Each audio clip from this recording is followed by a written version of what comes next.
Good morning, my brothers and sisters. Welcome to episode number 70 in the book of Genesis.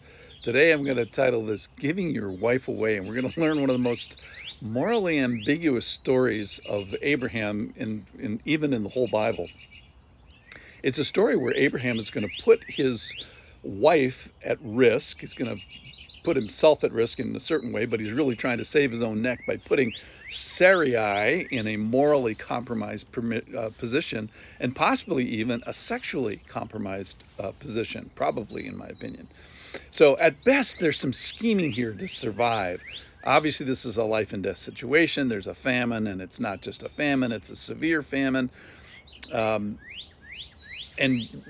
Abram and Sarai are going to be are at risk from famine, but they're also at risk from people.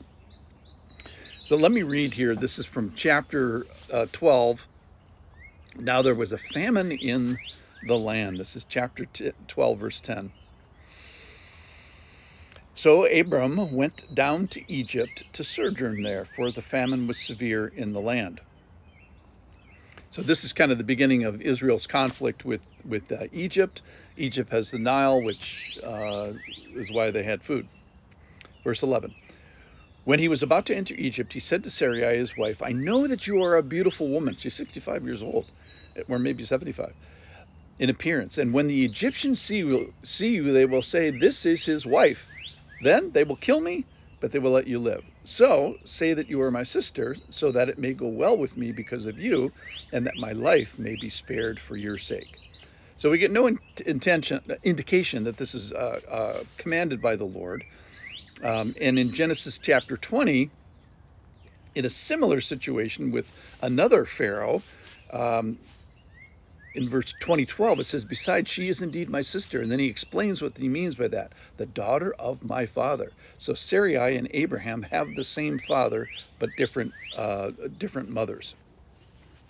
So they were very close. They were celebrating, Christmas and Easter together as a family, maybe even growing up together.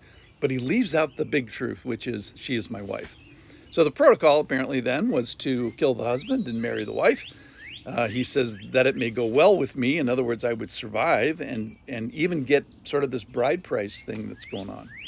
So Abraham, to his credit, is probably thinking, hey, the Lord just told me he's going to make me a great nation. I have to survive this. Because in 12:7, just a couple verses before this, he says to Abram, to your offspring, with a vision from the Lord himself, to your offspring I will give this land.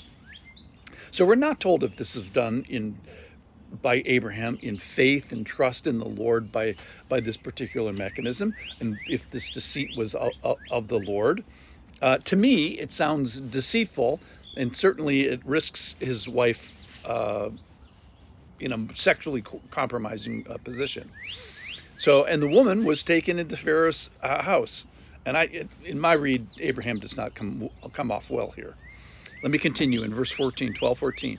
When Abraham entered Egypt, the Egyptians saw that the woman was very beautiful. And when the princes of Pharaoh saw her, they praised her to Pharaoh, and the woman was taken into Pharaoh's house. And for her sake, he dealt well with Abraham, and he had sheep, oxen, and male donkeys, female servants, male servants, female donkeys, and camels. So to Abraham's credit, he is correct. She was beautiful. The Egyptians saw that she was beautiful. How beautiful? Well, Pharaoh level beautiful. Too beautiful for the officials or the military officials or the royal counselors, the members of the ruling class. No, she's too beautiful for that. Out of my league. But the Lord afflicted Pharaoh and his house with great plagues because of Sarai, Abram's wife. So Pharaoh called Abram and said, what is this that you have done to me? Why did you not tell me she was your wife? Why did you say she is my sister, so that I took her for my wife? Now then, here is your wife. Take her and go. And Pharaoh and his men gave orders concerning him, and they sent him away with his wife and all that he had. So Pharaoh takes Sarah as his wife, it says. There's been apparently some negotiations, some bride price kind of things. and Pharaoh takes her, as it says, as his wife. So, I think there is some sexual connotations here. The scripture is silent on this issue. The same situation happens with another Pharaoh, another king later on, Abimelech, and he flat out says, "I didn't have sex with her. I'm innocent in that regard." But here the scripture is silent. I think we would all agree, I hope, that the best design for for sex is that it should be in a protected and cherished and celebrated marriage relationship, and not shared before, during, or after marriage.